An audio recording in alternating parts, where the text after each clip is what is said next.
Before we get into today's video, everything discussed here is based on public available documents, reportings, and documented materials. The opinions in this video are my own commentary. This is not legal advice, and this channel focuses on separating what's documented from what is distorted. There are some stories that refuse to die because the facts are so disturbing. And then there are stories that refuse to die because every new detail makes the original story look even worse. And this is one of those stories.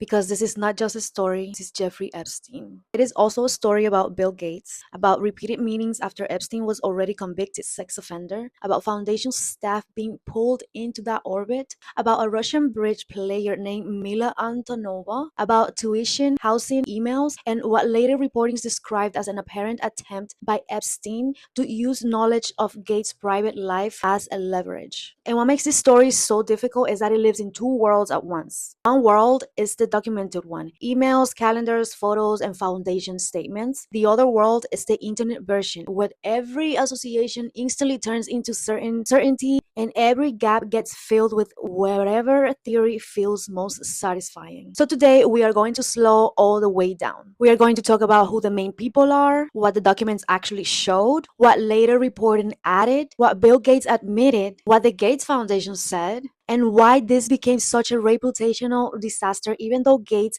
has denied any involvement with Epstein's crimes. On this channel, we break down high-profile cases, elite scandals, and viral narratives, and we separate what is actually documented from what gets exaggerated, flattened, and distorted. Because once a story enters the public imagination, accuracy is usually the first thing that gets sacrificed. Let's get the name straight first, because this story gets confusing fast. Jeffrey Epstein was the late financier and convicted sex offender whose network of relationships with powerful people has been under renewed security for years. He served a sentence in Florida, later faced federal sex trafficking charges, and died in custody in 2019 while awaiting trial. Bill Gates. Bill Gates is the Microsoft co-founder and philanthropist whose association with Epstein has been controversial for years. Gates has repeatedly said his interactions with Epstein were related to philanthropy, that meeting him was a mistake, and that he did not participate in or witness Epstein's crimes. Melinda French Gates. She is Bill Gates' ex-wife and co-founder of Gates Foundation. Early reporting outside of the late 2026 releases had already described her as deeply uncomfortable with Epstein. Later, reportings around how Epstein's presence affected the Gates marriage and in the foundation's public image. Mila Antonova is the Russian bridge player at the center of one of the most uncomfortable threads in this entire story. The reporting said she had a relationship with Gates around 2010, and Epstein later paid for items connected to her life, including coding, schools, and housing, before allegedly trying to use that history to pressure Gates. Larry Cohen was Bill Gates' chief of staff and appears in reporting about a key in 2018 Epstein email concerning Antonova. Mark Sussman, he is the CEO of the Gates Foundation, and by 2026, he had commissioned an external review of the foundation's past engagement with Epstein. And then, in the background of this whole story, there are foundation staff members, advisors, and executives who had to deal with the reputational fallout from Gates' decisions. Reuters and AP both reported that Justice Department materials included communications involving Gates Foundation staff, and the foundation later said a small number of employees had met Epstein because he claimed he could monetize large philanthropic resources. And that is the ecosystem. And all of this is important because this is not just Bill Gates met Jeffrey Epstein. It is a much messier story about how an already disgraced figure got close enough to one of the richest men in the world to influence conversations around philanthropy, embarrass a major foundation, and possibly weaponize a knowledge of Gates' private life. One of the most frustrating things about this story is that this was not a case of Bill Gates meeting Jeffrey Epstein before anyone knew who Epstein was. That is what makes this so bad. By the time Gates and Epstein were meeting, Epstein had already served in Florida sentence. Reuters reported that released DOJ documents indicated Gates and Epstein met repeatedly after Epstein's prison term to discuss expanding Gates' philanthropic efforts. Forbes similarly summarized that Gates' relationship with Epstein dated back to 2011. That means the basic moral question is not complicated.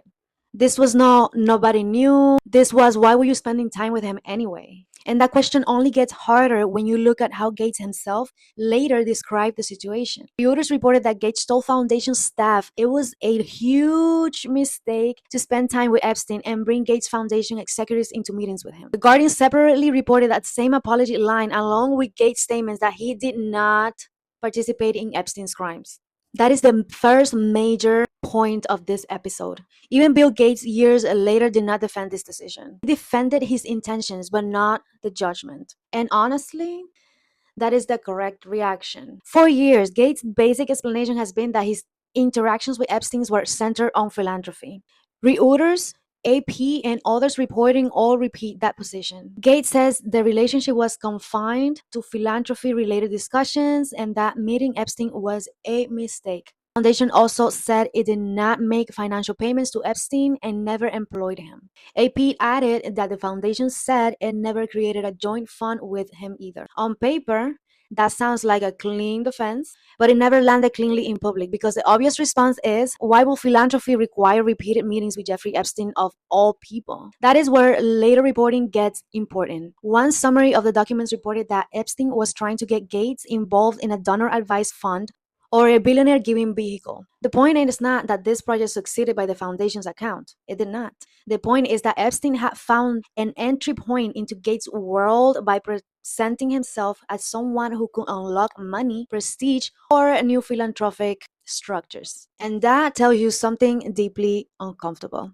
Epstein did not survive socially after his conviction because everyone around him was blind. He survived because he still knew how to sell usefulness. That is what makes these elite cases so dark. The moral warning sign, often not hidden, is simply overruled by vanity, ambition, status, or the fantasy that this person can still be useful to me. This story reignited in a major way when the Justice Department released additional Epstein materials in 2026. CBS reported that the January 30th release came more than 40 days later after the legal deadline set by Epstein Files Transparency Act, with the DOJ saying files will be released on a rolling basis because of the scale of the material and the need for survivors' protective redactions. CBS also said that the newer documents revealed further details about Epstein's ties to figures including Bill Gates. Reuters and AP both reported that the released materials included emails, meetings, records, calendar entries, and photos involving Gates and Epstein, along with communications involving Gates Foundation staff. Reuters also noted that some released photos show Gates with women, though Gates said these were photos Epstein asked them to take with assistants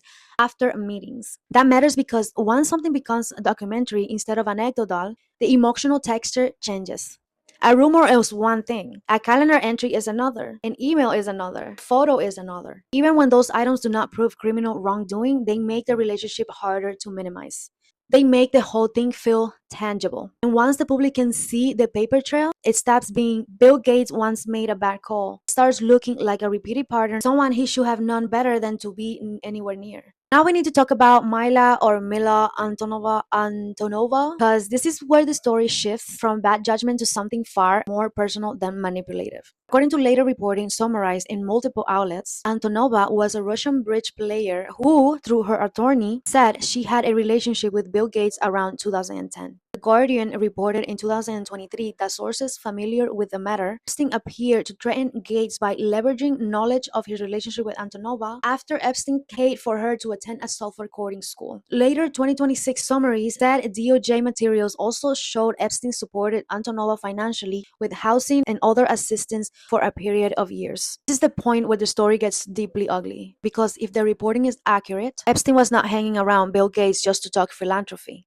He was also accumulating personal leverage. And once you understand that, the story stops being why did Gates meet Epstein. Now the question becomes, at what point did Epstein know enough about Gates' personal life to make himself dangerous? That is a completely different level of compromise. The Guardian's 2023 summary of the earlier Wall Street Journal reporting said Epstein appeared to threaten Gates after learning about the Antonova relationship, especially over tuition costs Epstein had covered for her coding classes. The article says pressure came after Gates declined to join a philanthropic fund Epstein was trying to establish. Now the picture is not just normally embarrassing, it is strategic. Epstein allegedly knew something private. He allegedly spent money that later can be framed as debt. And then, according to the reporting, he appeared to use that knowledge and spending as leverage. It's not a normal social relationship. That is the behavior of someone trying to make himself impossible to dismiss.